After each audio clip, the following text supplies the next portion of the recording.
Hi, everybody. I'm Randy Arrington, and welcome to episode 91 of Page Valley Living. We're going to have a very special episode tonight because Page County residents want and need greater access to affordable health care, including physical health, mental health, and services for treating substance abuse.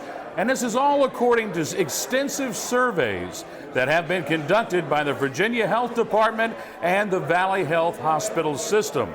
Residents are now asking how federal cuts are going to affect their health care, their family, and their friends. What are these cuts, and what can I do to prepare for them? So tonight, that is going to be the subject of a very special episode of Page Valley Livin'. It's also the subject of the panel discussion that we're going to be recording tonight in place of our show, or it's actually going to be the show for tonight. And it's happening on Wednesday, October the 15th. We're going to be airing this on our YouTube channel on Wednesday, October the 22nd. The event is being sponsored by Community Works for Page, who is organized this evening here at the Rec Center in downtown Luray on West Main. And it's going to have 3 speakers tonight. Jeffrey Feit, the Chief Medical and Information Officer for Valley Health, he's going to explain the impact of the federal cuts on the hospital's finances and its ability to serve county residents, including people on Medicaid, Medicare, and private insurance.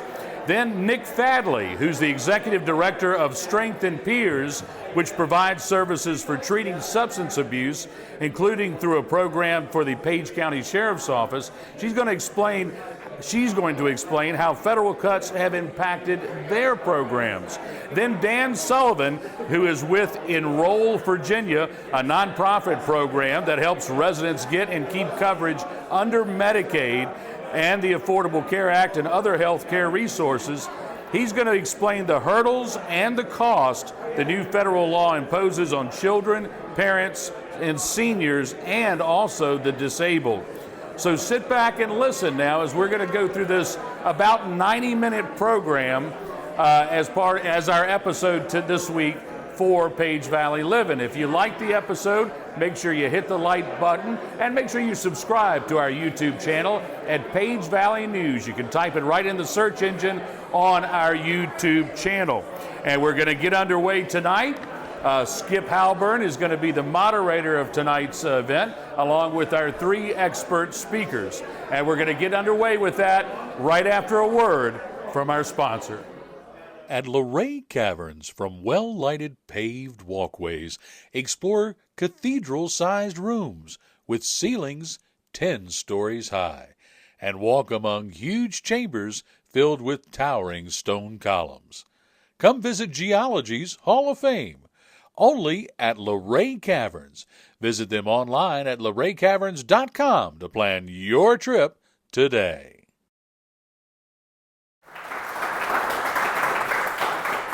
Okay, well, thank you, Sarah, and thanks to all of you. I think it's great because this is a very timely and important topic, I think, for everybody, and hopefully you'll get some guidance here as to what's happening in the wonderful world of healthcare, but especially healthcare in this county. I want to begin very briefly by giving you summary descriptions of our 3 panelists, and our process here, we'll turn to each one of them individually with questions from their different perspectives, and I'll give you a fuller intro on each one of them as we turn to each individual. For now, Dan Sullivan at the far end, he's a navigator with an organization called Enroll Virginia, which helps individuals get and keep their insurance coverage. Next to him is Nicky Fadley, who's Executive Director at Strength in Peers that provides services to county residents with substance abuse disorder. And finally, Dr. Jeffrey Feit, who's this is a mouthful, so bear with me, Chief Population Health Officer and Chief Medical Information Officer at Valley Health. And Page Memorial is just one of the Valley Health locations. We also have in the audience here a number of different organizations involved with healthcare in this county. And after the session ends, I hope those people can make themselves known, and people here who want to visit with each one of them can learn more about them. That'll be shortly after 8 o'clock. In terms of the time schedule, we're going to split this roughly 50-50 in terms of presentations by the panelists and then Q&A at the end, because I assume people will have a lot of questions. We'll do about 45, 50 minutes between some introductory things I want to mention, and then 15, 15, 15 for each of the three panelists, and then the remainder will be Q&A from all of you. Before diving in, I had 3 points I wanted to mention to hopefully help set the stage, help you follow the bouncing ball here. First of all, pay attention to the difference between funding healthcare and providing healthcare. The funding is typically through some form of insurance. That's the source for paying the providers, the source for paying Valley Health or Strength & Peers. And that depends on how many people are covered with what insurance, and how many people are not covered. If the coverage is cut, guess what? The number of insured people drops and the payments to the providers drops as well. So one concern, and this is really critical, is that the impact of cuts on any one person seeking coverage is one thing, but then the other concern is the impact on the ability of the providers to provide health care to everybody, regardless of what insurance you have or don't have, whether you're Medicaid under the ACA, whether you have Medicare, whether you have private insurance. Everybody in that sense is kind of in the same boat here. Secondly, some of the basic terms. We've got Medicaid and the Affordable Care Act, and then Medicare. And we'll be concentrating primarily on Medicaid and the ACA because those are the ones that the recent legislation affects most directly. Medicaid provides funding for health care for people who essentially can't demonstrate, who demonstrate they can't afford to pay premiums. It's largely children, disabled people, elderly, indigents. Medicaid then provides some level of payments to the providers. The Affordable Care Act, affectionately known in some quarters as Obamacare or the ACA, that provides health insurance to people through a marketplace or exchange that Dan Sullivan will talk about for individuals, typically middle income people who can afford some premiums but need a little help from subsidies to pay the full freight. Medicare is also federal health insurance, but the cutbacks, as I said, don't directly affect that, so we won't be concentrating on Medicare this evening. Finally, we got three panelists and we got three perspectives. We'll begin with Dan Sullivan from Enroll Virginia, who's a navigator, talking about people seeking to get and keep coverage even under the new rules. And then we'll turn to Jeff Feit from Valley Health and to Nicky Fadley from Strength & Peers to talk about the impact on their organizations as providers of insurance, providers of health care. Okay, turning first to Dan Sullivan. And I want to mention, Dan, your illustrious background so people know. Dan is a healthcare navigator with Enroll Virginia. It's a project of the Virginia Poverty Law Center, and he has worked there since 2013. That's when Virginia consumers enrolled through the federally facilitated ACA marketplace, and then later, Virginia expanded Medicaid here and set up the Virginia marketplace as well. Enroll Virginia provides free, unbiased assistance to consumers seeking access to health care. Dan graduated from the University of Richmond with an economics degree, then joined the Marine Corps, then worked for 7 years in what he calls the income tax sector, before moving on to Enroll Virginia. He serves on various local boards and commissions in the Valley. That includes 8 years in the Community Services Board, including 4 as chair, and worked 7 years as a volunteer with Remote Area Medical, which Community Works also dealt with, and some of you probably participated because Ram was here recently. We're going to talk about the new requirements for coverage under Medicaid and ACA. Dan, Well, thank now, you. Yes, thanks. can you give a little background on Enroll Virginia for openers? So, Virginia Poverty Law Center had a senior attorney who, at the beginning, after the law was passed for the ACA, decided that she would get them to apply for the funding that is possible to provide navigators. It's part of the ACA, so that people can go for unbiased help, not be sold something by an agent broker whose motivation is which commission am I going to maximize.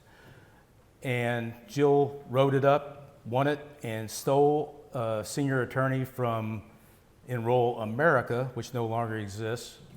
And we have lasted through all the twists and turns, including the defunding of the program, which has happened again, fortunately, because we lobbied to get the Virginia insurance marketplace the funding that the administration cut in the first time they were in, and now doesn't affect us because we have our own marketplace, so we continue to exist. That was a very smart move on Jill's part. She happened to be literally a next door neighbor of Tim Kaine when he was mayor. Now he's somebody else. And she has all our thanks for that effort that she did. She's retired now. I literally was looking for a job for my son when I stumbled across this. It looked interesting. I retired from the military. My perspective on medicine is completely different than most people's because I didn't have to struggle to find coverage. And fortunately, I've been healthy. What I have found out, though, is that, and remember I'm an economist, the pool that we all live in for medical care is the entire United States, whether or not you belong to an insurance company, Medicaid, or whoever else. Because in the end, all the medical costs have to be paid. And that really was put forth by the Reagan administration when they said that nobody could be turned away from an emergency room. So some of that is being complained about now can be pointed back to years ago. Medicaid initially really focused on children and pregnant women. And fortunately, the good news, and the only good news I can give you today, is that for the most part, they are unaffected. Even children who are not here with papers. So keep that in mind. Emergency Medicaid still exists. Of course, there's fear from adults who go to the emergency room that are undocumented, that if they apply for emergency Medicaid, that somehow that might put them on a list somewhere. That's bad for the hospitals. So how we handle things going forward is going to be interesting. What a lot of people don't understand is that the vast majority of people on Medicaid are women who are pregnant and children, and that among the adults that are not pregnant, most of them work, probably 80%. The statistics aren't real solid, and the ones who don't work, some of them can't work. So regardless of what has gone to fore as far as stopping the people who shouldn't be on Medicaid from being on Medicaid, this is probably not going to reduce the number of people who are eligible for Medicaid. But I'll talk about some of the barriers to them getting on the Medicaid now that this law has changed. What the law did do was change eligibility for immigrants. And that doesn't affect Page County that much, but there are immigrants in Page County.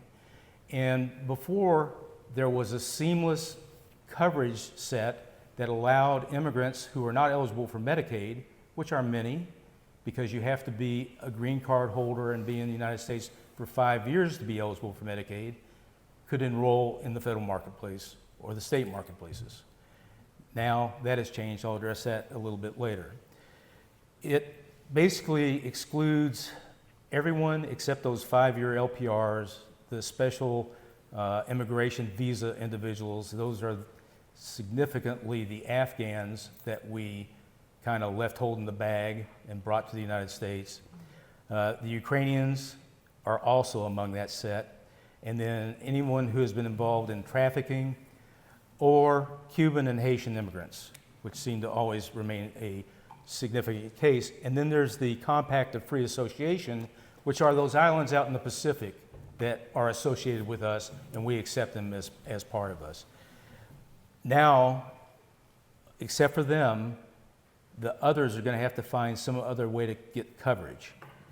And in order for an immigrant who doesn't meet the Medicaid standard to get coverage in the marketplace, they're going to have to meet an income requirement. And that income requirement is 100% of the federal poverty level. That is a lot of money if you have 5 children. I actually did a case last week where a group who had fled the Congo, gone to Uganda, and come to the United States, the guy's working. He's working full time. He's not going to meet the requirement to make about $85,000 to get everyone covered. Now, fortunately, the children are covered, right? But the adults who are working, who won't have coverage and need to stay healthy to continue working, won't be able to go for care and have that care paid for. We're fortunate in a couple of places with the free clinics, but because of the number of individuals who are going to have to demand the resources of the free clinics, those free clinics are going to have to start triaging eligibility. And only individuals, so Harrisonburg's free clinic is now sending anyone who is eligible for some kind of coverage to me so that we can meet that out and try to get them covered. But it's become more difficult. And let me tell you, trying to explain to somebody who has immigrated from another country where they had health care how our system works, I can't do that to American citizens. It is hours that it takes to explain that. So it's a significant problem. The thing that's going to change on the work requirements for those adults is going to be the barrier. I work with a lot of local departments of social service. None of them are in great shape. Nobody wants to work there. They don't pay enough. So the governor, if you recall, after COVID told every state worker that they had to go back to the office to work. What he didn't know is that all those organizations like DSS and others are local. He can't order those people back to work, and they're not back at the office and available. That's difficult, but what that's done is for the Northern Virginia local DSSs who pay more, they can hire people away, the good workers away from the rural counties and let them work remotely. That is a real difficult case for the local DSSs. The additional paperwork requirements for tracking the employment are going to be horrendous. Fortunately, that doesn't start until the end of 2026, right? Now, what has started, though, is that elimination of eligibility for the immigrants, that large number of immigrants, and you mentioned Medicare. Even immigrants who have worked the 40 quarters, who have been here for years in a TPS status, temporary protected status, or another who would otherwise rate Medicare can no longer have Medicare. Okay? And those rules for immigrants began the first day of this month. Dan, let me interject. For people who are longtime Americans living in Page County since forever, or citizens from birth here in the United States, what is the impact of the changed Medicaid requirements as you see it from your perspective? So what's going to happen is that they are going to have to report now every 6 months, renew their eligibility. And when they do that, at a more frequent basis, I think it's every 3 months, they're going to have to show that they have met certain earnings or work requirements. Those work requirements can be hourly wages, working wherever. They can be volunteer work. Well, that's going to put a burden on the nonprofits. They're going to have to provide the documentation to demonstrate that they've been there. They can be in school. There are a number of exceptions that I actually have listed under a number of part of this set of papers here. I have about 18 or 19 sets of these over here, so I'd like it if you'd only take one per family, but they're all over on the table, and they'll give like the details of what you're gonna have to submit. That DSS right now is already overwhelmed with the workload that they have. Adding this onto their plate is going to slow things down significantly. So let me, again, just to focus this, you mentioned that people covered by Medicaid tend to be children, indigent, elderly, disabled people, and then there's the category of eligible working adults eligible for working. Of the percentages of the people you're talking about now and the work requirements, that applies only to that category of adults of working age, correct? Correct. Okay. Correct. And what's the impact on disabled, and you've talked about kids, or elderly indigent, for example, people in retirement homes or nursing homes? Well, and I was going to go there. The funding for providing care in the nursing and assisted living facilities is diminishing, and the move is to move individuals toward home care, but the hours for attendance have also been cut, and now today we're getting reports that that's happening to them right now. So that is going to significantly affect the individuals who are caring for them and their ability to go to work. So there's a cascading effect on that. And there's only, remember, there's only between 15 and 20% of the adult Medicaid recipients that aren't working anyway.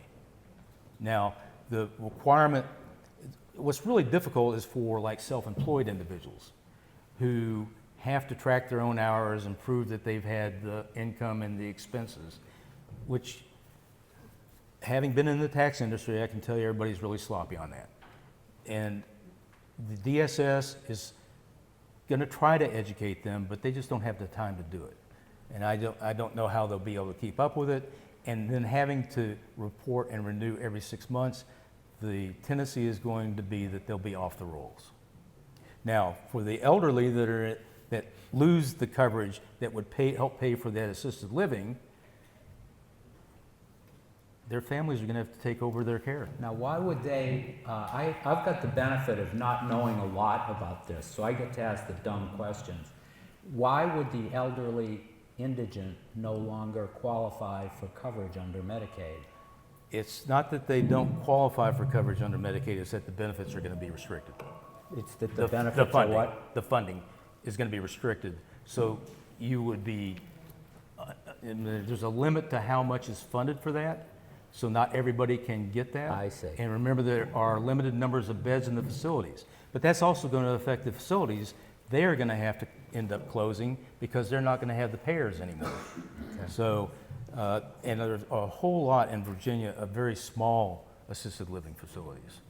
And without that Medicaid, they're does done. the ACA, with the possibility, maybe likelihood, that the subsidies will disappear, what's the impact on people currently covered through the exchange under the ACA? So what I am seeing is an increase in premiums of about 500%. 500? 500%. And so under the IRA, the Inflation Reduction Act, the subsidies were significantly increased. So you could get really good plans for low net premiums if you're low income, $40, whatever else. Even low income people have a hard time with $40. You multiply that by 5, and their propensity right now is to not re-enroll.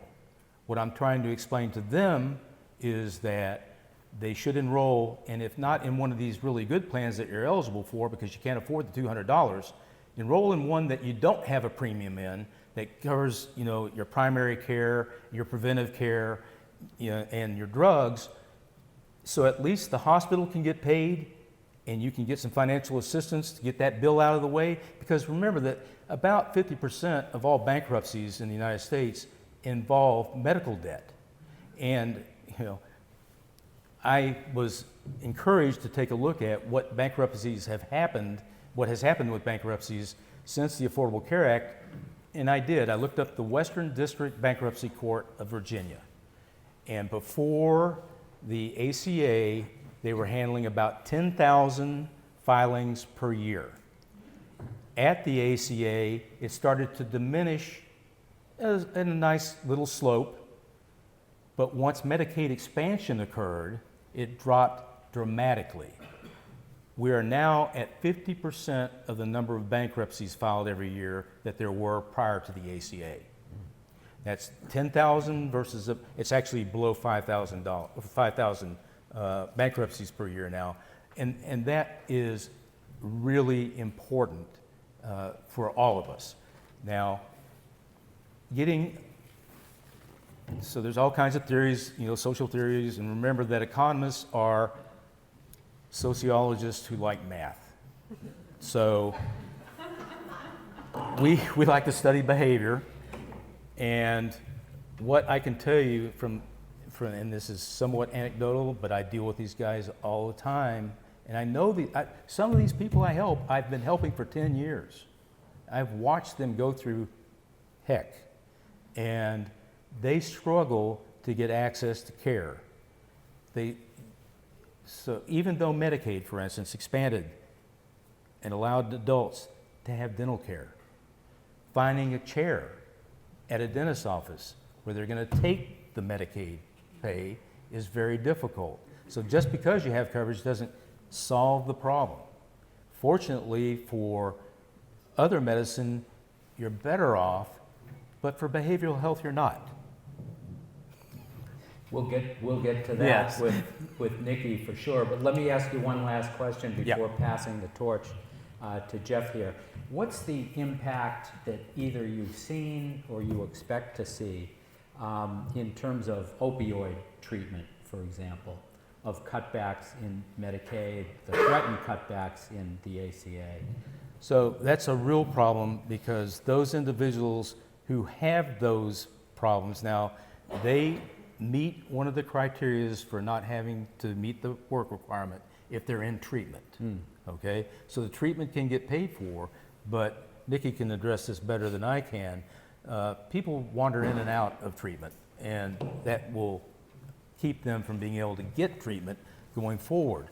The other thing is that even if they're able to work and get into the marketplace plans, most marketplace plans are going to be co-insurance for behavioral health care. And no one can afford those. Okay, thank you. Thank you, Dan. Let me turn next to Jeff Feit. Jeff collaborates with various community partners to advance health and wellness efforts throughout this area.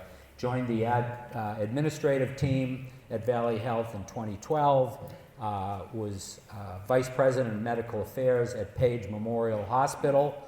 Prior to that, practicing medicine here in Page County, and also practiced family medicine in Fairfax, Virginia as well. Jeff earned his medical degree and completed a residency in family medicine at the UVA School of Medicine, has a bachelor's degree in international affairs and public policy from Princeton, and a master's of science in healthcare administration from VCU. Jeff is going to talk about the impact of these recent changes on the health of Valley Health financially. And I wonder if you can start, Jeff, with a quick overview of Valley Health and especially Page Memorial. Sure. Thank you all so much for having me, and so nice to see so many friends. And thank you for putting this together and hosting this, Skip.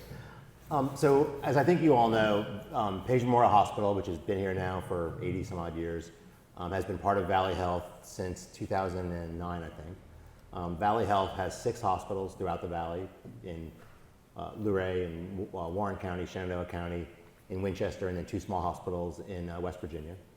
We have 40 or so medical clinics at this point, a handful of urgent care centers, and are the primary provider of healthcare services in the northern Shenandoah Valley.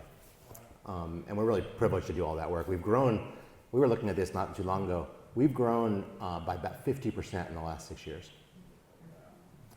It's just been a tremendous growth period since COVID. Coming out of the pandemic, things were going pretty well. And one of the things about healthcare, we're a not-for-profit healthcare system, which means we don't have shareholders. Any money that's left over at the end goes right back into the business, right back into how we serve the community by improving health, which is our mission. And we were on a track, coming out of the pandemic, a lot of health systems have struggled financially. Only about half of, probably fewer than half systems in America are in the black. And we were on a nice glide path trying to get back to a magic number that we look at, which is 4%. So we're $1.5 billion health system, and we are trying to get to a profit per year, profit in quotes, because again, it goes right back into building new healthcare buildings. We need to have $60 million a year above the line at the end to build the new buildings. We built new hospitals in all of our communities, new medical practices. That's the amount of money we need to satisfy our capital needs to continue to serve our communities. And we were on a track after the pandemic to get to that 4%. So $30, $40 million a year of profit over the last couple of years. The impact of HR 1, the bill that was passed that changes Medicaid, is about $60 or $70 million a year to Valley Health. So that makes that path a little steeper. We live in our communities, we love our communities, and we are here to fix that problem and address that need, but that's the size of the hole. I'm happy to talk about sort of the details of that and how it happens, but that's really the headline. Yeah, when Jeff and I were talking before the session started, and that was really the bottom line. So you do the math, 4% on $1.5 billion, and that's real money. That's what you need to continue functioning, and the hole you're facing now is that plus a little bit more. Yeah, so you're going to have to rearrange some chairs on the Titanic. There's a tip jar in the back. Yeah, good. Yeah, good. Contributions are welcome. Okay, can you talk a little bit about the service model? That is, when you're serving patients who are covered by Medicaid, are you making money? Are you losing money? Are you breaking even? When you talk about Valley Health as a system. It's complicated. In general, Medicare and Medicaid pay less for healthcare services than it costs us to deliver those services. There are some nuances to that with things called critical access hospitals, of which PAGE is one, and rural health clinics, of which family and internal medicine here is another one. So there are structures that sort of trim that gap, but it is fair to say that in the big picture, we get paid less by Medicare than it costs to deliver services. We get paid less by Medicaid than we get paid by Medicare. I'm getting some feedback here. It's probably worth talking about the three different ways that we get to that 70 million number, because two of them we've kind of covered here and one we haven't really. So the two we've covered is that through the increased work requirements, we think people will lose Medicaid eligibility, fewer people with insurance. We had gotten down to a much smaller number of uninsured patients that come to us needing services. And we see, I should say this out loud, we see people who come to our emergency room regardless of their ability to pay. We see people who come to our clinics regardless of their ability to pay. And we have a generous financial assistance plan. Anybody who's below 200% of the federal poverty guideline can give us documentation for that, and we provide them services free of charge. Between 200 and 300% of the federal poverty guideline, we have a graduated program. So we have a generous financial assistance program that has some of the same challenges that Dan was talking about, which is we have to get documentation and paperwork changes, and people have to reattest over time. So those are burdensome processes, but we're happy to do that for our community. The problem is that doesn't get people medicines, and that's the big expense we can't cover. So you can come to a Valley Health rheumatologist because you have rheumatoid arthritis and you're suffering every day, and you can meet our criteria to get seen free of care, but you can't get your medicine because we don't provide that for folks. So even with that financial assistance program, it still creates barriers for folks. Anyway, one of the categories that creates that 70 million is people who will lose coverage. They'll go back to being uninsured. We will still see them, we'll still take care of them, we just won't get the revenue. The second we've talked about are those credits. So people who currently have coverage through the marketplace, they meet an income threshold, they buy their insurance, but they get a subsidy, they get a credit, and they can afford to pay for that. If they lose that insurance, again, we still have the patients, but we don't have the coverage. So in that situation, they're buying into a commercial product. They come in with a card that says Aetna or Cigna or Anthem, but they bought that through the marketplace. We would no longer get paid. Those become uninsured patients. The third one's actually the biggest one. And this is Just to be clear on that last point you made, they no longer have coverage because they can't afford Correct. the unsubsidized coverage. That's right. Okay, Yeah, thanks. the third one is the hardest one to explain, and it's the biggest bucket. So I guess I'll tell it as a story, right? So after the Affordable Care Act was passed, 2016, right? States started to consider this question of should we expand Medicaid? What's different, a couple of things Skip talked about that are different between Medicaid and Medicare is that Medicare is a federal program. Medicaid is a joint program between the states and the federal government. The funding comes from both. And so part of I'll use the word trick, it's not exactly a trick, it's just one of the facts of expanding Medicaid is that if states expanded Medicaid, they could bring in more federal dollars into their state, right? Because for every dollar the state puts up to expand Medicaid, they get money back from the feds. Adding on to that, the original Medicaid federal-state split was 50%, it was 50-50. The expansion that came with the ACA was 90-10.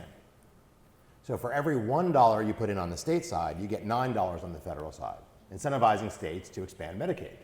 Because it was the stated purpose of the ACA to expand coverage, right? They would leave no one behind. So states expanded, and they got $9 back for every one. Well, many states, including Virginia, the state government said, we can't even afford that one. And the hospital said, we got you. We'll pay the one. And they created a tax on the hospitals to pay for our portion, the state portion of Medicaid. Okay?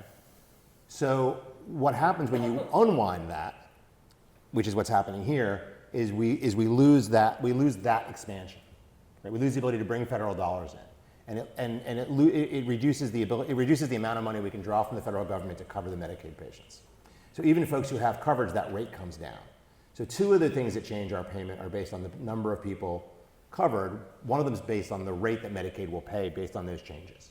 And the formulas are complicated, it's really not worth getting into, but the bottom line is that the amount of money we would get paid to take care of Medicaid patients would dramatically go down. Still the same patients. We live in our communities, we take care of our community, but the paying mechanisms all change. So those are the challenges we face. Sounds like a piece of cake. So the different buttons you can push to try to deal with the shortfall, just in general terms, would include staff, would include medical equipment, would include attracting and retaining medical professionals, would include buildings and facilities. What's the plan? You just juggle among those to try to close the gap? I don't know that there's going to be a plan, one plan, one thing you can put your finger on. We as a health system, I'm blessed to work with resourceful, smart, effective people who will look at this like we look at any challenge and say, how do we serve our community given our new environment? And that's the work we have in front of us and the work we sit and we do every day, as leaders of this. And Mark Nance, our CEO, frequently refers to Valley Health. This is a mission. We are here to do work on behalf of the community. And so, on behalf of the communities we serve, how do we meet the moment? I think will there be rationalization someday of some services in some communities? Probably. Will that be the only mechanism? No, certainly not. We'll have to be creative, and we'll have to solve problems, and we'll have to do a little more with a little less. That's never fun, but that's our goal. Our goal is to be here, be an independent, strong healthcare system like we've been for many, many years, and continue to do that. One other question, just as a layperson. I understand that there's a differential between preventative and primary care versus emergency room care. How will that differential play out to the extent people lose insurance coverage? In other words, to what extent will we likely expect more people coming into the emergency room and what will be the cost impact of that? It's a good question. And again, the answer is it's complicated, right? And so as a family doctor, I certainly believe that the best care is provided by a continuity-based doctor who you get to have a relationship with and who knows you and knows your family and can help you, work through the challenges. And when you don't have insurance and you're afraid of going to the doctor, you wait until you're sicker. And on one hand, that just costs more because emergency rooms are super expensive places with lots of machines, and you end up getting a lot more tests when you're in an emergency room because the doctor doesn't know you and they're worried you're dying. And there's all sorts of things that have to get done in the emergency room, so it costs more to take care of the same problem. It also leads to fragmentation of care and all the evils that come with that. So it's bad for how we can deliver care. It's more expensive. It's less efficient. Yeah, all those things. One last question before passing the mic over to Nicky. My understanding is that late in the legislative process, there was a proposal which was adopted to create something on the order of a $50 billion, I'll call it a buffer fund, maybe a Band-Aid, to deal with all this. Can you explain to what extent that's helpful and to what extent it still leaves a big shortfall? I'll do the second part first. So it's a $50 billion fund after a $1 trillion reduction. So you guys can do that math. That said, $50 billion is a lot of money. Half of that is being distributed to the states evenly.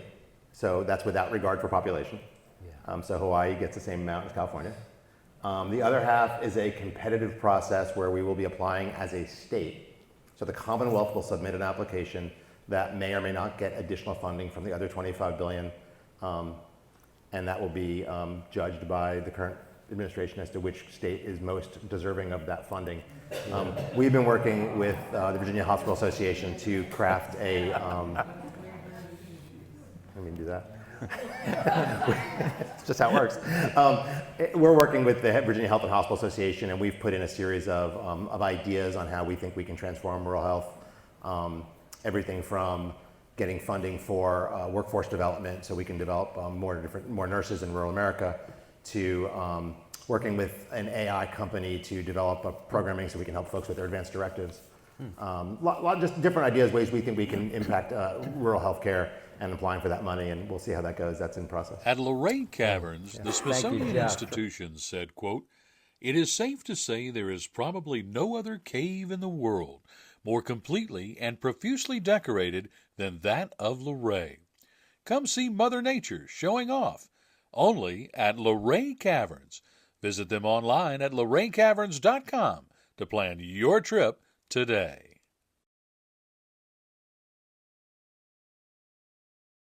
Let's turn now to Nicky Fadley, who's the founder and executive director of Strength in Peers.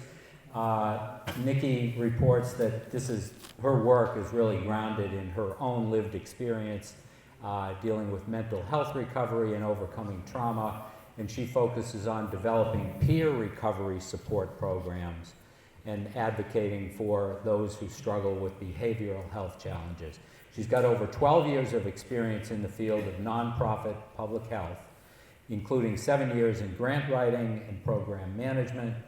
She earned a master's degree in public policy from George Mason and a bachelor's degree in political science from JMU. As you put it, Nicky, recovery means I understand who I am, how I feel, and what I need. It's knowing that I'll always walk through thunderstorms, but they will pass, and believing that I'm worth the same love and grace that I shower on others. And Nicky will be talking about the work that her organization does in Page County, including relationship with the Sheriff's Office here and the JMAT program. Could you start, Nicky, with a summary of your organization, what you do specifically in Page County? Thank you all so much for having me. So Strength in Peers, as Skip said, is a peer-run recovery community organization. So yes, I am a proud person in recovery. All of my staff identify as being in recovery from substance use, mental health, and trauma-related challenges. And what we do every day is peer support, helping people recover, overcome their challenges by being authentic about our own lived experience sharing our personal stories, helping people by walking alongside of them, helping them navigate the other services in the community, and just being an emotionally supportive person in their lives. All of the programs, all of the things that we do are designed by peers based on our lived experience with what works and what doesn't work. They're all led by peers in recovery. The last year, across our service area, which includes Page, but also Shenandoah County and Rockingham and Harrisonburg, we served almost 1,200 different individuals. Of those, 112 were Page County residents. So Page makes up about 11% of the people who we served last year. Most of our services really are recovery services where we work one-on-one with individuals and help them overcome substance use and co-occurring mental health challenges. Last year, our recovery programs had 252 different participants, of which only 19 were Page County residents. So we know that we've got some outreach and some awareness raising to do here in this county. But our services are very much available and accessible here. We don't require people to come to our facility, which is more conveniently located in Newmarket, so we're just 20 minutes away. People can come to our offices for services, but we know that not everybody has transportation. Most of our services are home-based. We go to people because that's what meeting people where they are actually means, right? And we realize that we as peers have an amazing thing to give to others, but we can't always do everything alone. Some individuals need additional support, so we have case managers that are also peers on staff, and we have partners with clinical providers that can offer additional clinical support to our participants. We partner with therapists and psychiatry providers so that our participants have access to those services as well. But we've really kind of flipped the script, whereas a lot of clinics might employ one or two peers. You know, the services are still clinically focused, but they have a couple peers that can provide that lived experience support. We've really turned the model around where it's peers driving the charge, peers who are the primary service providers, and we have partners that are clinicians who believe in the value of peer support and what we do and want to work alongside of us to serve the most vulnerable individuals in our community. And that's who we have focused on at Strengthen Peers since we were founded. This December marks 10 years. So we have always focused on those individuals who are falling through the cracks for whom an alternative peer-based service might be appropriate, might be what engages them when they have felt disempowered or unengaged by other traditional service providers. So we focus on those who are experiencing homelessness, those returning from our local jails, and those living in rural poverty. Those are the three core populations that we focus our outreach on. Not to say that we don't serve other people, but we focus our outreach on reaching those individuals who we know fall through the cracks because we are those people. The staff at Strengthen Peers are those people. So one of our really exciting programs that Skip mentioned is a peer support program that operates at Page County Jail in partnership with the Page County Sheriff's Department. We've been partnering with them since 2021, so it's about 4 years now, and before that we were in the jail doing our own programming, but we offer peer support in groups to men and women, as well as some individual peer support services to individuals who are struggling just a little bit more. Last year, we had 77 different individuals who we provided peer support to in Page County Jail prior to release. And that program is incorporated into the JMATE program, operated also by the Sheriff's Department. They combine our peer support with their own counseling and case management services that also follow individuals post-release and are able to support them in the community, not just with their transition back to being in the community, but also with therapy services and other services that they might not otherwise have access to because of lack of insurance or or lack of providers that are able to serve them. And it's not to say that that program isn't without its own barriers. You all probably know Page County Jail is tiny. It's tiny, it has a lot of individuals incarcerated in it, and there is just one room available to any kind of services. In that room, if there is, if they have to house an inmate in there for some sort of reason, a disability, a medical condition, now our services are on hold, right? And then we have the issue of individuals being transferred to other regional jails because they don't have enough space. So if you start services with one individual, you don't know when they might be transferred to another location. I couldn't tell you what challenges the Page County Sheriff's Department has of its own between the number of individuals that experience incarceration and having to properly house them. I couldn't imagine what they're up against. But from a treatment perspective and a recovery service perspective, it's hard to maintain services to those individuals, but we do our best, and I know that the JMATE program staff, who we collaborate with very well, do their best as well. Can you just define the acronym? I know I used it too. It's Jail Medically Assisted Treatment. Is that right? JMAT? Lou, I know you're in there. There you are. Yeah, MAT is kind of an acronym, but it's Jail Medically Assisted Treatment and Recovery, Reentry and Recovery Program. Thank you.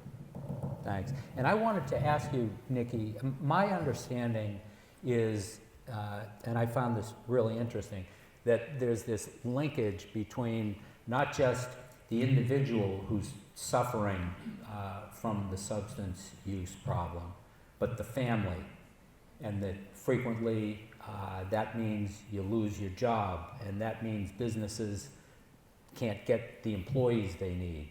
And then to the extent it leads to crime and overcrowding of the jail, and the county has to pay other counties to house some of those people.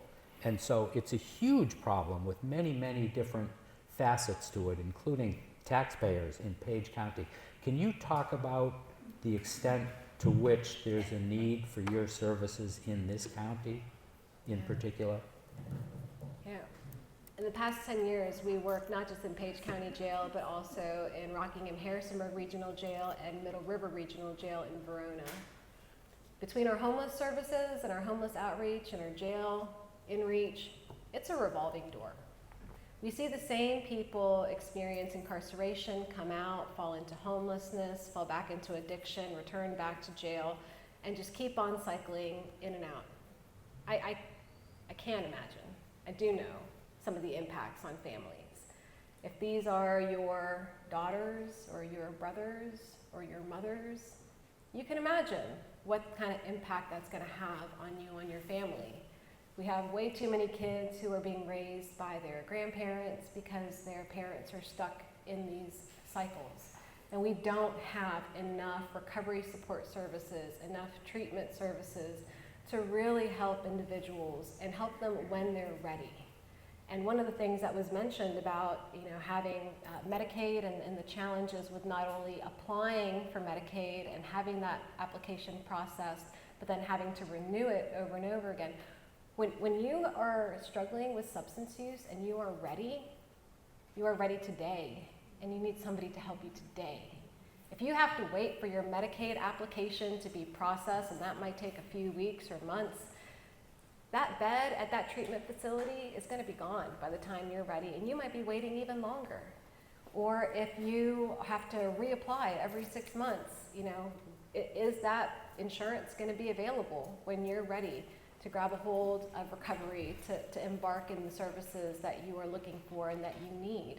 And if you are the family member, just think of the sadness and frustration if your loved one is ready, but the system is broken. So, when I first contacted you about possibly participating in this panel, it was maybe 6 weeks ago, and you told me over the phone something I had read about, but I want to ask you about it now.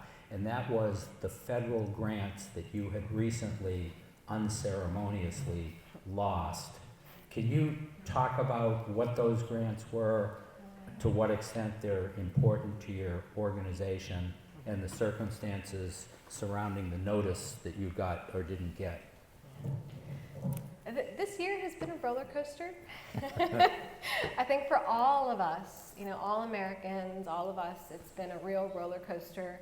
And I know that my fellow healthcare providers are continuing to experience the roller coaster. There's no end in sight so far. But for the nonprofit community, it's been really tough. Earlier this year, with the president's and the new administration cuts to federal discretionary grants, we actually had four grants that were terminated. 3 of them in one day. They were all the American Rescue Plan Act grants that were issued as recovery from the COVID pandemic. And they were grants to Virginia, to the Department of Behavioral Health and Developmental Services of Virginia, that they had then sub-granted monies to us for various programs. One of the ones that we lost that was most impactful to our services in Page County and Shenandoah County was one supporting our recovery programming here. We also, not fortunately, but the impact of those 3 grants being lost was significant, but not horribly terrible, because those grants were already slated to end at the end of September. So we were already winding those programs down. We knew that there was an end to those programs coming up. They ended abruptly, and that was very challenging to deal with and to handle, but it could have been a lot worse. Then in April, it was a lot worse. We had just launched a 3-year grant from the Department of Justice for a jail reentry program, supplementing our work with the Page County Sheriff's Department, and actually working again in partnership with the Page County Sheriff's Department for a reentry program. Our focus was going to be on helping those individuals who were transferred from Page County Jail to the other regional jails to make sure they had continuation of recovery supports and that really critically important transitional case management services to help them figure out what they were going to do when they returned from whatever regional jail they were at back to Page County, to be able to access recovery services, treatment, ensure that their housing was okay, help them with getting employment, figuring out transportation. So between all 3 grants, it was $860,000 impact on our organization. I will say at that point we were very nervous, as you can imagine. Looking ahead, we actually approached our board of directors and presented a fiscal year budget that assumed our 2 remaining federal grants would not be renewed after the current year. So that was our assumption. We expected that the cuts were going to continue, that we were going to lose our additional federal grants, and that our federal funding was going to plummet from what has traditionally been in our history about 80% of our budget. We've been really dependent on federal funding. We like grant writing. We have a hard time fundraising from community members and businesses. We're learning though. But we were expecting our federal funding budget to plummet down to about 19% if that was to happen. Thankfully, it has not happened. We have not lost those federal grants. We did receive renewals for them. We are very happy with that. But uncertainty and risk in being a federally funded and grant-funded organization persists, specifically because the president issued one of his executive orders that had to do with an area of regulatory policy concerning all discretionary grant funding for the federal government. It added to the policies around discretionary grant funding the ability to terminate any grant for basically what's considered convenience.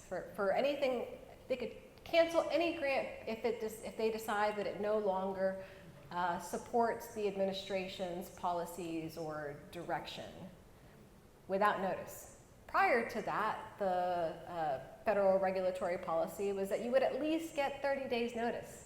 At least 30 days to, you know, figure out what you're gonna do. Transition participants to other services instead of dropping them like a hot potato. Figuring out how to support your staff, giving them some notice instead of a day of layoff. That language is now incorporated into all federal grant awards, that they can be terminated without notice. And now, because so much of state grant funding comes from federal dollars, guess what? All the state grants now have those clauses listed in them as well. So while we are very overjoyed that we continue to have federal grants to support our services and state grants to support our services, we do so at the great risk and the great uncertainty that they could be pulled without notice. And the last time our grant was pulled, we received notice at 5:30 in the afternoon that it was being pulled that day and did not have an opportunity to request reimbursement. We are still about $55,000 in unreimbursed expenses. Let me ask you one last question, Nikki, before we open it up to the audience Q&A. What has been the impact of the cuts that you just described in terms of your delivery abilities, in terms of your staff, in terms of your capabilities to provide the services that you had been providing? In the short term, the impact was pretty severe. We had 7 layoffs.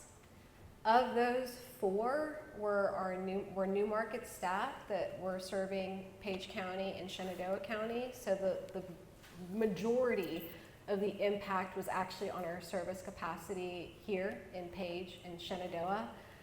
Prior to those cuts, our capacity was to serve about 50 people in our recovery program across these 2 counties. It now has dropped to about 20 people, but we have been diligently working to rebuild, to find new funding. We have a new well, it's not a new partnership. We received grant funding from Valley Health last year in a mini grant. This year, they came through in a much larger grant supporting our organization and our ability to offer what we call our Community Resource Center.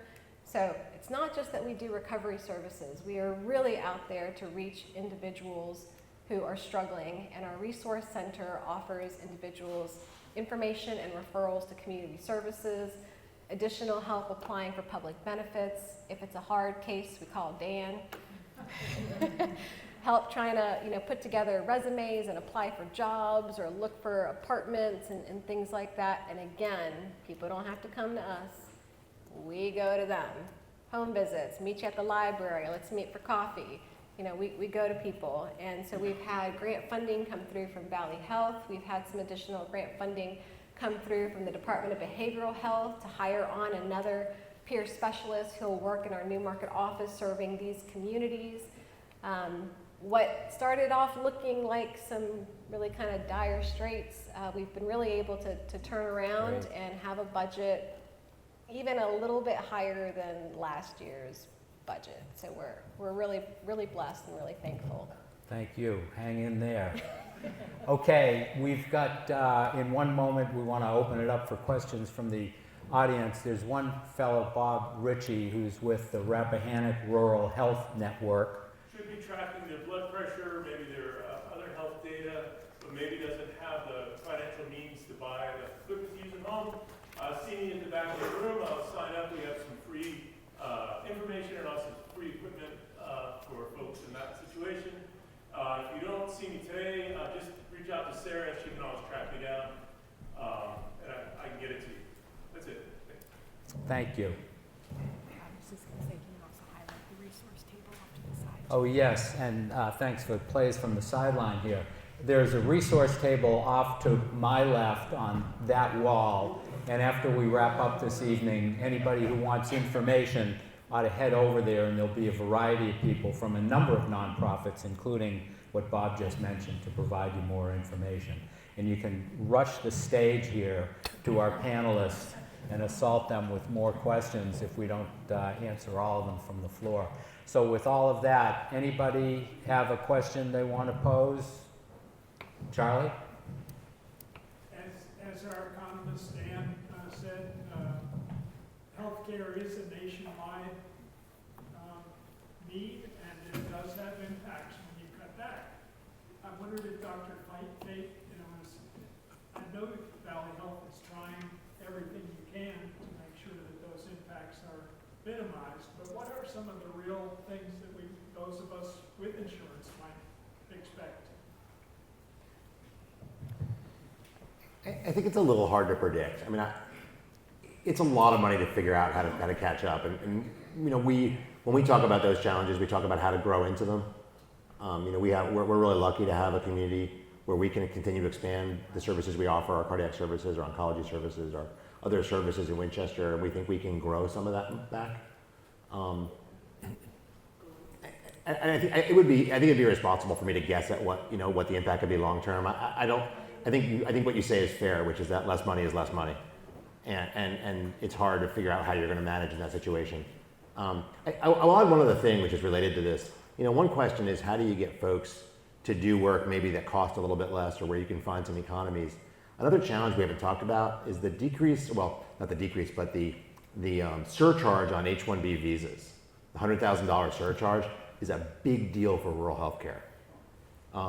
We bring in a lot of doctors who train in India or who are from India, train in the States, and they're on these visas to fill spaces in rural America where where citizens don't generally sign up to go practice medicine. Trying to figure out how we're going to solve that problem is another hit in this same space. We haven't done that as much here in Page, but in our West Virginia hospitals, we have frequently had folks come in through that program, and that's another hit. It's a big deal trying to find folks who want to come and serve our communities. And these scholarship programs really work. A young Dr. Jeffrey Feit came here on a scholarship program and practiced in Page County for 12 years. People do stay where they practice, and they really do work. So that's another shame. So in the short term, I can tell you that premiums next year are going up between 10 and 20% across the board in Virginia. That deductibles are increasing significantly. Out of pocket went up about $1,200. So it's a lot of the cost is being shifted to the consumer away from the insurance companies. There's a whole lot going on there. One other thing, you mentioned the split on how we get paid for the Medicaid. That's all based upon the economy for those other programs. We have a very good economy according to the federal government in Virginia, and so we only get 50% of all the other Medicaid programs paid for, the state's paying for the rest of them. Mississippi gets 88%. So that expansion, 2% more, doesn't affect them like it affects us. So it's big, and you can see that with individuals having to go for care and pay the uninsured rates in order to get care, that what is going to be spread among the pool will be significant, and you can extrapolate all you want to, but I'm thinking 20% a year unless we get our arms wrapped around this. 20% a year for what? Increase in premiums year over year. Thanks. And who can afford that, especially if you're a business? Bob? Yeah, hi. I was just wondering if the panelists could speak to whether telehealth link will continue to be billable to Medicaid. It's a really important tool for rural healthcare in the States, and I was just curious. Last I heard it just kind of keeps getting hunted every few months. That's a big deal. So ironically, I turned it off. Yeah, I turned There you it go. off too, if you want. You got it. all right. Ironically, right now it's not being paid for because the government shut down. Now it's on. So the broader question is what's going to be coverage for telehealth, and telehealth coverage got expanded during the pandemic to where they created a lot more telehealth codes that were paid for by Medicare, Medicaid, and the other payers have come along with that, and those approvals, like you said, kept getting kicked along. because there's no current CR, there's no kick. So right now, you can't build telehealth. Do I think that's going to get fixed when they finally come back in? I do think that. I don't think we're going back. I think everybody sort of likes telehealth and thinks it should be part of the ecosystem. Do you think it'll be payments will be retroactive during the shutdown period, or is telehealth the shutdown? I'd be guessing. Like a lot of things we do, our current practice is we're just continuing to provide the service, and if we get paid, we get paid. I think Jaron? This question might be for, maybe for any other panelists. The Republican candidate for governor recently sought to reassure Virginians that the One Big Beautiful Bill's cuts to Medicaid wouldn't have great effects here in Virginia. Maybe because Virginia would tap its rainy day fund. I wonder if you can comment on that, and if Virginians should feel reassured that the state will protect their health care now that Congress has abdicated its role in financing expanded Medicaid. Good luck, Jeff.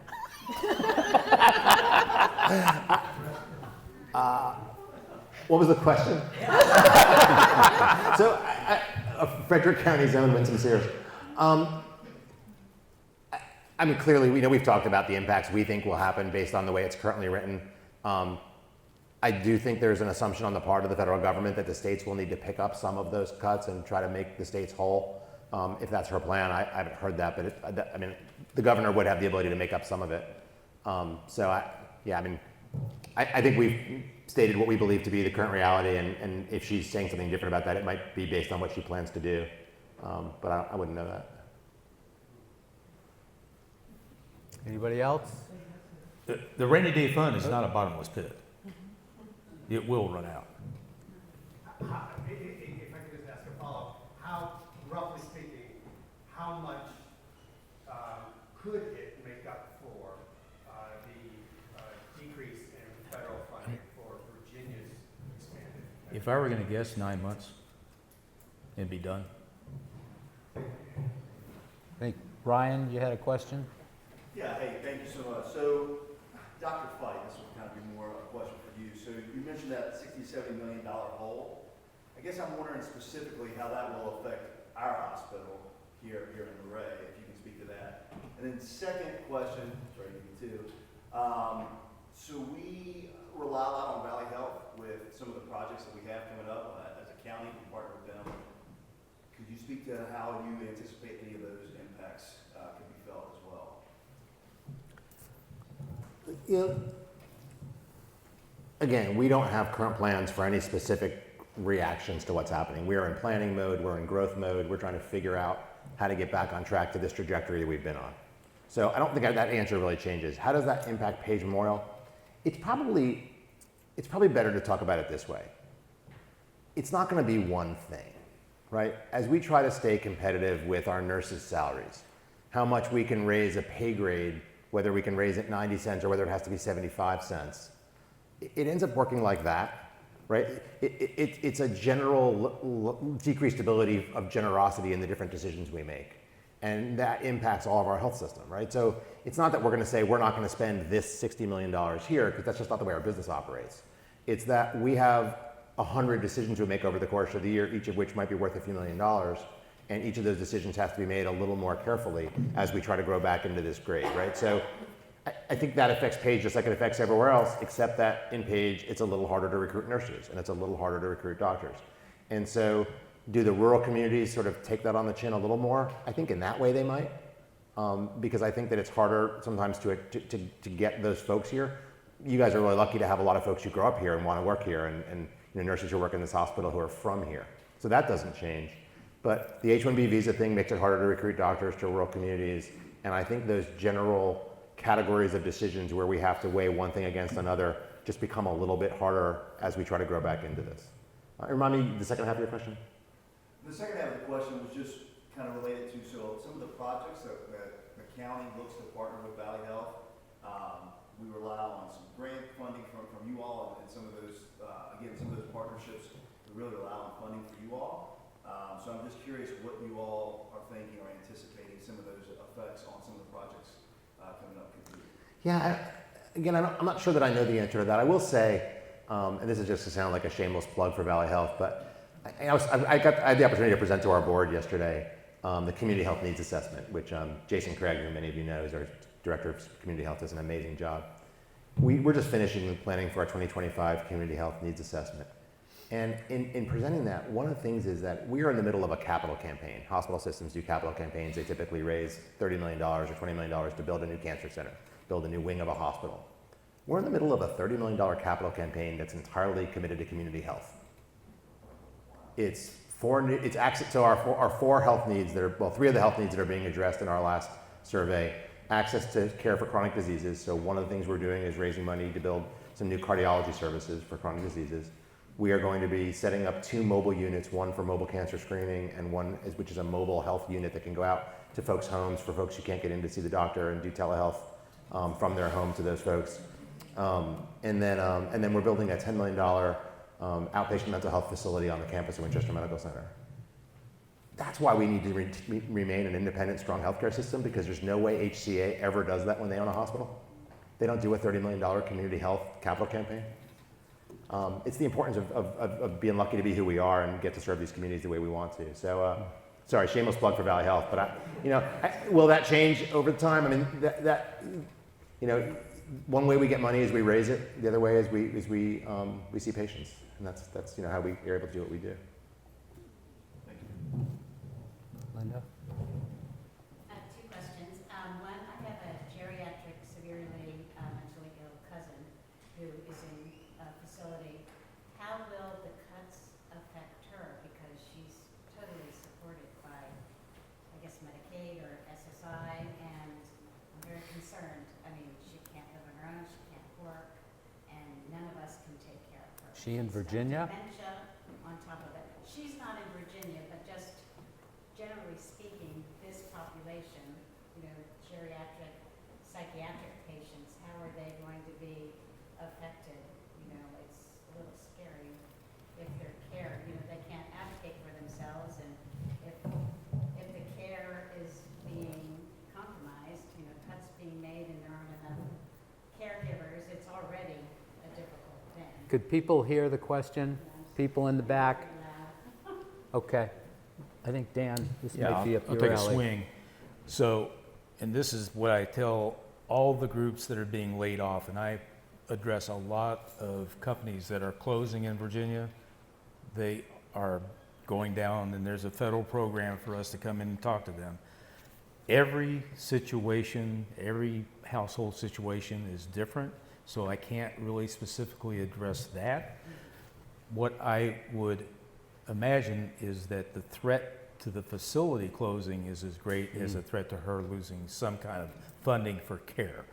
She will probably be able to still receive some form of medical access, but where becomes the real problem. And that something else that I just heard too, talking about these H1 immigrants. So I meet a number of nurses that work at Western State that came here from Nigeria. Yeah. When they came from Nigeria, they signed on for 2 years. They're stuck, or they go back to Nigeria. They didn't know they were coming here to get beaten up every day. And that's what's happening. That's a heck of a place to work. So there are myriad issues involved in that situation. But some of these individuals aren't going to be able to get services because of things like no hospital being able to pay $100,000 to get a nurse. So I'd be more afraid of the facilities closing. Well, and that's a big problem. I don't know about here in Virginia, and I'm sure it's probably like this here, but in upstate New York, my cousin, because she's mentally ill, cannot go to a dementia unit. They won't take her, and the psychiatric hospital won't take her because she has dementia. So she's in a nursing home, and if that place closes, she has no place to go. So it is a little scary, just the way all of this is working. And my other question was, there are lots of rumors as to why Dr. Oz was here last week. Can anyone address that issue? The What are the question was, rumors? why don't you repeat the question? The question is, One senior society is going around to close down all the rural hospitals. No. That was one. no, I thought I was more optimistic. The question was, why was Dr. Oz here last week? My understanding is that he was at an event. So we've been very involved with the Virginia Health and Hospital Association and with Dr. Oz's department to work on some issues related to the Rural Health Transformation Why don't you grants. just mention who he is? Some Oh, people sorry, might he's not know. the Secretary of Health and Human Services. HHS, yeah. Health and Human Services. So he happened to be at an event down near Charlottesville and wanted to tour a rural hospital. And Mark Nance is currently the chairman of the board of the Virginia Health and Hospital Association. So we're very plugged in with him and his administration. And so he knew of Valley Health, he knew of Page Memorial. And man, if you want to get a tour of a rural hospital, you can't do better than Travis Clark. He is of this community. He's been here forever. He knows this place like he was born there. So awesome choice by Dr. Oz. Thank you. Anybody? Yeah, thank you. Taylor? So I also have a two-pronged question, they're both for Nicky. So I've been hearing that, I know in strength of peers there's a lot with harm reduction, and especially with Narcan, and I've been hearing that the cuts will include no longer having access to free Narcan. So can you speak to that a little bit and kind of the impact that that would have, especially in the recovery world? And then the second part of the question is, do you foresee those cuts impacting Medicaid assisted treatment? And if that's going to be the case, what would that even look like and the impact that would have on people that are trying to recover with support? Ms. Taylor. So for those who aren't familiar, harm reduction really refers to public health strategies around reducing harms and risks associated with behaviors that may not be the safest. The best example I can give you that kind of might hit home or be cross-cutting is we all drive cars. There is inherent risk in driving a car. To protect ourselves, to reduce our risk, we put on seat belts, we have airbags, we have all these safety features, but there is inherent risk in that. When we're talking about somebody who is struggling with substance use disorder and they are not able, ready, or willing to stop, there are ways in which they can reduce their risk of overdose and dying, of contracting diseases, of just protecting themselves, such as by having Narcan on hand, which is a medication that can reverse an opiate overdose, having test strips so they can test their substances to see what's in it. Nowadays we have a huge amount of fentanyl and other synthetic opioids that are being mixed in with all sorts of other substances. So somebody who is really wanting to only do one drug now is taking an opioid along with it that they had no idea they were doing. So having test strips to be able to test your substances and know what's actually in them. We also do syringe services, which I know is really controversial, and other ways in which we encourage people to use in less risky ways. If you can get somebody who is using IV drugs to stop using IV drugs and instead maybe inhale or snort those substances, the risk of overdose decreases. So we really work and do outreach to people who are still using, because even though they're struggling, they are still a human being with value, and we wish to help them in any way that we can, because if you reach somebody with non-judgment and love, the ability, the likelihood that they will get to a place where they are ready to recover increases significantly. In our harm reduction program, I'm just going to say this, our harm reduction program has the highest rate of engaging individuals in recovery services across all of our other outreach programs. 21% of our harm reduction participants go on to engage in recovery services. We can't say that about our jail outreach services. We can't say that about our homeless outreach services, but that is the truth of our harm reduction services.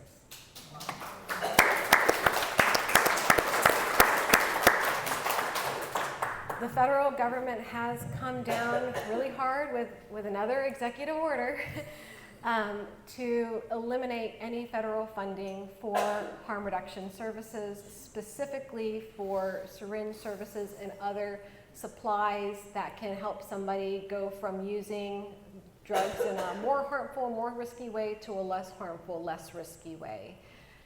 That has impacted state funding for its various harm reduction programs and sites. Virginia actually has a whole program around harm reduction.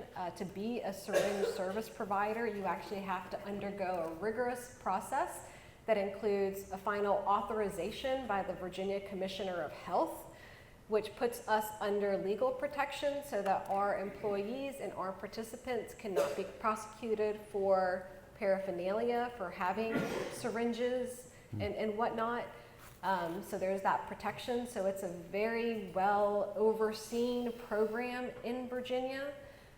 They no longer have federal funding for those supplies. They've had to pull together state funding from these opioid abatement court cases, the money's coming in from the lawsuits against the pharmaceutical companies and the pharmacies that were dispensing opioids.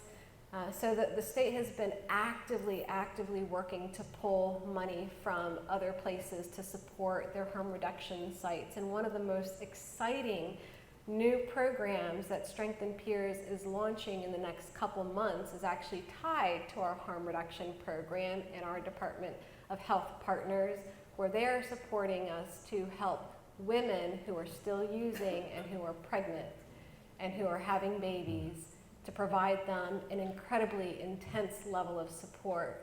We are going to be serving about 15 women a year is our goal, with 3 full-time staff. I mean, can you imagine the level of case management, resource connection, and peer support that we're going to be able to offer this small cohort of women, and the impact we're going to be able to have on their next generation, their babies. So kudos to the Department of Health for everything it does to support individuals who are still struggling, because they have shown through their programs that there can be real success by engaging those who are still using. Great, thank you, Nikki. We started about 5 minutes late, so we've got about 5 minutes left, at which point it'll be 8:05. Let's shoot for 2 more questions. Luray? For those in Page County who don't have any kind of health insurance. Here, you want to speak up so people can hear you. Sure. For those in Page County who don't have any kind of health insurance, I know we have the Page Free Clinic and also the RAM Clinic. So what kind of services are available, and does anyone have any more information on that? So The website. yeah. I would go to Free Clinic has a website. So I would look at their website as well. So there are eligibility requirements. With that, the free clinic's open every Tuesday, 4 to 7. Okay. And it says Page Memorial Hospital in their office complex. Good. Yeah, so in addition to that, the other services that are available, again, if folks qualify, is to work with Valley Health on the financial assistance program. You can go into any of our buildings and ask for that information. And folks, again, the federal poverty guideline is not a lot of money. 200% of the federal poverty guideline is also not a lot of money, but if you do qualify, you can get services at Valley Health free of charge. And if you're between 200 and 300, there's a sliding scale. Okay, thank you. Yeah, you bet. Does anyone know, would this also include dental health? No. No. So the best access for low cost dental health is through federally qualified health clinics. And free clinic. Okay. Oh, do you guys? Oh, I'm sorry, I didn't know you guys had that. So, and the other place is federally qualified health clinics. There's not a federally qualified health clinic satellite in Page County, but it's worth mentioning. Federally qualified health clinics. There's one in Harrisonburg. There's one in Martinsburg that has an office in Winchester. And Elkton. The federally qualified health clinic system is another federally subsidized system like rural health clinics that provides a block grant for the uninsured. And dental care is part of their mandate. Okay. So they all have dental care. Great. One last question. If you have anybody who's struggling to figure out how to access services and resources in the community, our Valley Health funded community resource center program that has mobile and home-based options is something you can refer them to, and they would get one-on-one help navigating whatever service that they need. There's flyers on the table. One last, yes, right here. The question is for Dan. I want to clarify to see if I understood you correctly. You alluded to the fact that the insurance companies now get relief, whereas the people are actually having the hardship of paying more. Is that what I understood?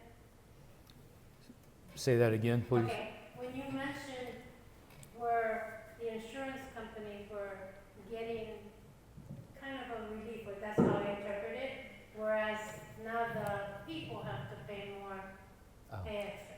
So they're not really getting relief, except that they get to charge more. And one of the aspects of the Affordable Care Act is that there's a limitation on how much profit, how much they have to spend on what they call medical care loss. So it's a medical loss if they're helping you, right? They get to keep 20% of the premiums without any problem at all. And in general, they're pretty well sticking to that. But in order to grow that 20% in dollars to pay to their shareholders, it's to their benefit if the costs of care go up. So they're not going to do much to fight that. They do what they can to do the negotiated rates with the different facilities, but it's no harm, no foul to them if those prices go up, and they are. That's being passed directly to the consumer. That's correct. Thank you. Okay, I want to just to wrap this up, plenty of thank yous to go around. Thanks to Living Legacy and the REC for allowing us to use this facility. I want to shout out Abby Leffler, who prepared our beautiful flyer, and many Community Works volunteers who helped put this together. Sarah Finn, our local coordinator, always instrumental. Thank you to the panelists and all of you, and good evening. Good job. Thank you.